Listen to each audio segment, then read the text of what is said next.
Chapter 22 mister Vashishtha की party. Lipsa अपने हाथों को देखकर बोली, मम्मी देखो मेरे हाथ कितने रूखे और गंदे दिखाई दे रहे हैं। हमें उस टिया को नहीं निकालना चाहिए था। अब हमें ही सारा काम करना पड़ रहा है।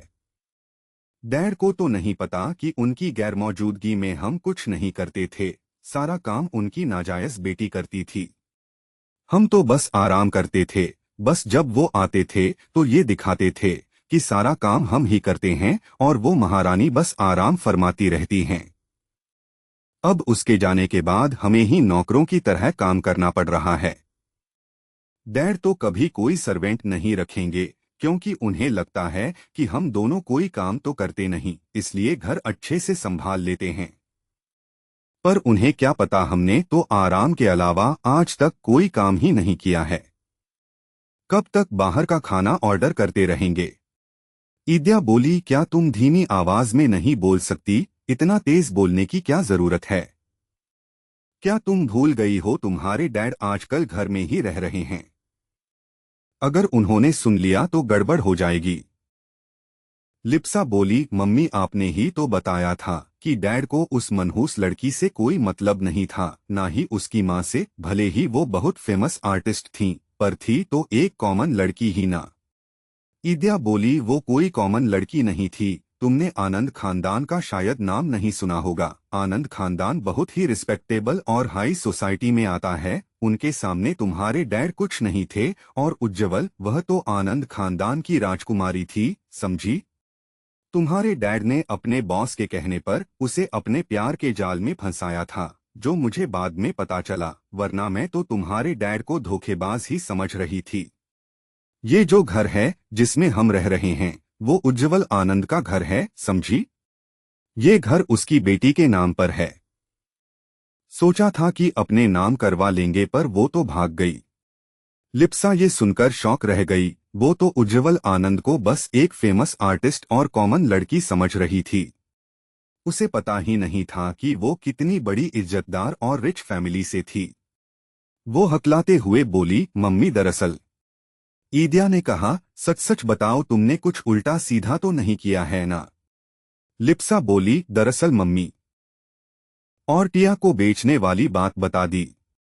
ये सुनकर ईद्या गुस्से से तमतमा उठी और बोली, बेवकूफ लड़की, तुम्हें नहीं पता आनंद परिवार उज्ज्वल की बेटी को आज भी खोज रहा है। उन्हें विश्वास नहीं हो रहा है कि उनकी बेटी की बेटी मर चुकी है, समझी? अगर उन्हें पता चल गया तो वो लोग हमें आग के दरिया में फेंक देंगे। तुम्हारे डैड ने बताया था कि उज्ज्वल आनंद के डैड बहुत खतरनाक हैं।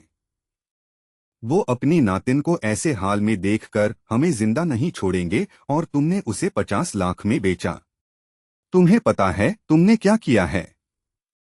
अगर तुम्हारे डैड को ये बात पता चली तो वो हमें मार डालेंगे, समझी? तो अब लिप्सा बोली, मम्मी मुझ पर इतना क्यों चिल्ला रही हो? खुद डैड उसको रखना नहीं चाहते थे, फिर भी रखा। मैंने तो उनका बोझ उतारा है, वो हमें कुछ नहीं करेंगे। ईद्या बोली, बात तो तुम सही कह रही हो। वो खुद उसे अपना खून मानने से इनकार कर रहे थे, पर अचानक से ही उसे घर ले आए। ये बात तो आज तक मुझे भी समझ में नहीं आई, और उसका अच्छे से ख्याल रखने के लिए भी हमें बोला। लिप्सा बोली, कहीं वो सच में तो उस औरत को प्यार नहीं करते थे? ईद्या बोली, ये हो ही नहीं सकता। वो उस औरत से कोई प्यार नहीं करते थे, वरना वो हमें नहीं छोड़ देते।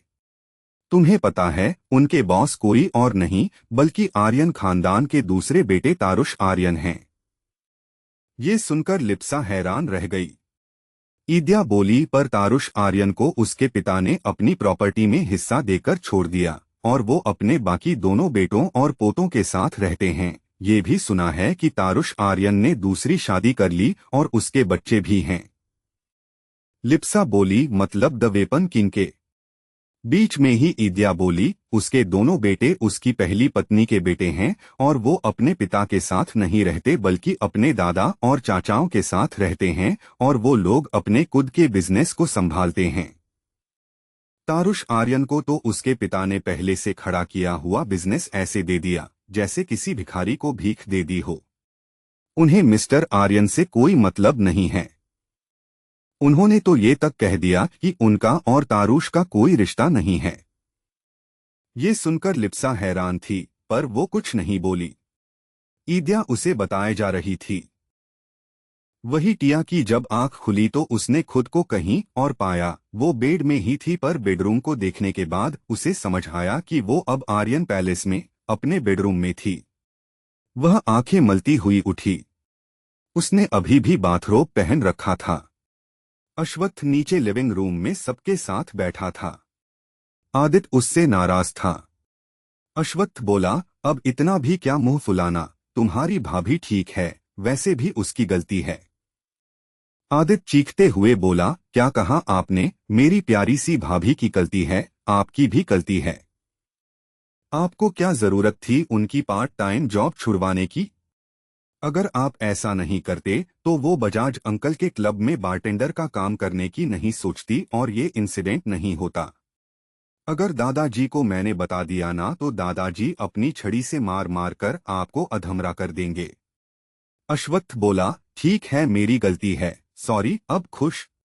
आदित्य बोला, हम। ये सुनकर सब हंस पड़े। प्रत्यूष बोला, बिग बॉस आज रात को एक पार्टी है, मिस्टर वशिष्ठ ने रखी है और स्पेशली हम सब इनवाइटेड हैं।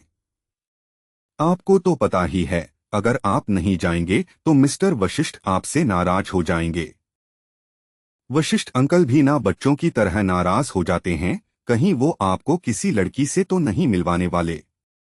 दादाजी ने एक बार उनसे कहा था। आदित्य अपना छोटा सा दिमाग लगाकर बोला। अश्वत्थ बोला, वशिष्ठ अंकल को पता है, वह ऐसा कुछ नहीं करेंगे, पर अचानक से उन्होंने पार्टी किस बात की रखी है?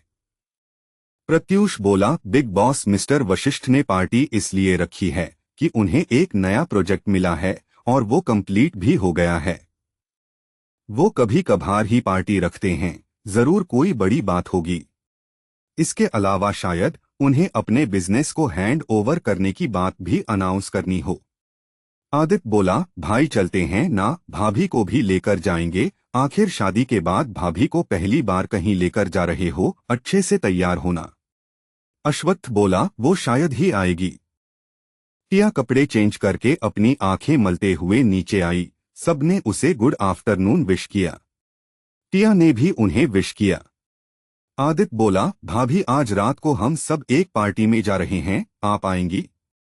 टिया ने ना में सर हिला दिया। वो कहीं भी जाने के मूड में नहीं थी, तो आदित्य कुछ नहीं बोला। अश्वत्थ बोला, जाकर लंच कर लो। टिया ने हाँ में सिर हिलाया और चली गई। टिया आज चुप चुप सी थी। सबको उसे ऐसा देखकर बहुत बुरा फील हो रहा था।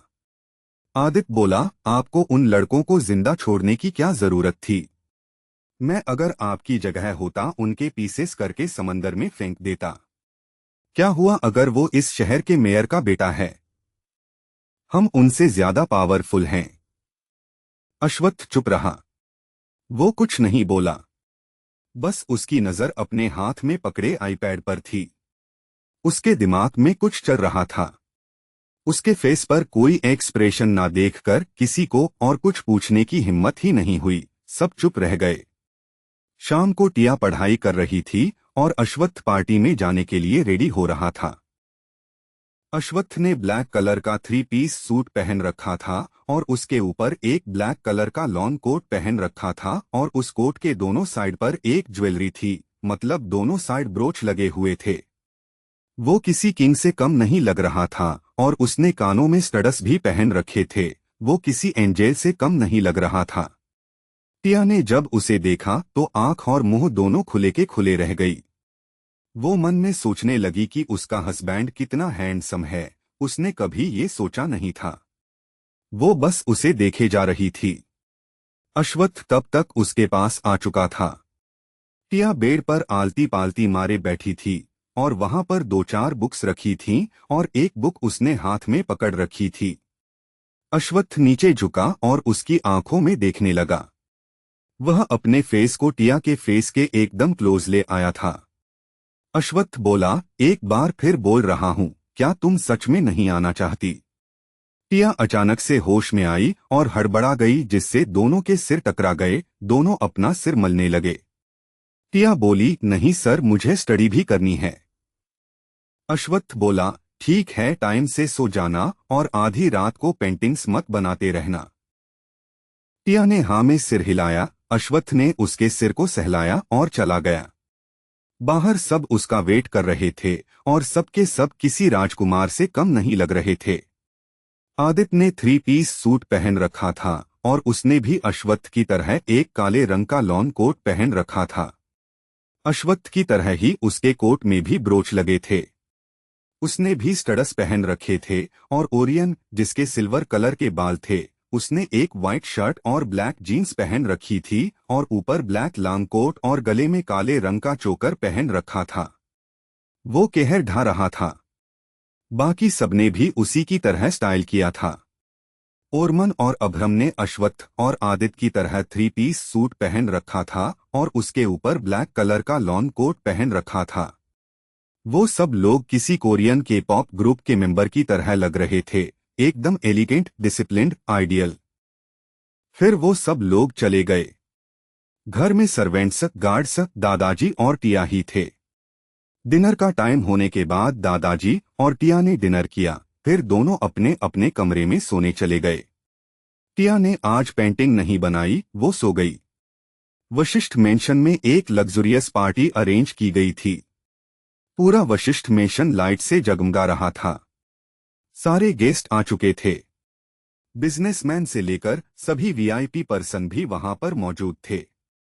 पर सबकी नजर एंट्रेंस पर ही थी, क्योंकि उस शहर का किंग अभी आने वाला था। ये बात सबको पता थी और सब अश्वत्थ से अपने बिजनेस हो या कुछ और रिलेशन बनाना चाहते थे। कई बिजनेसमैन तो अपनी बेटियों की शादी की बात भी करने वाले थे। सभी लोग मिस्टर वशिष्ठ से बार बार पूछ रहे थे कि अश्वत्थ आर्यन कब आएगा। मिस्टर वशिष्ठ भी बार बार अपनी रिस्ट वॉच को देख रहे थे। उन्हें भी डाउट हो रहा था कि शायद ही अश्वत्थ आए। उन्होंने तो सोच लिया था कि अगर अश्वत्थ नहीं आया तो उससे बात नहीं करेंगे।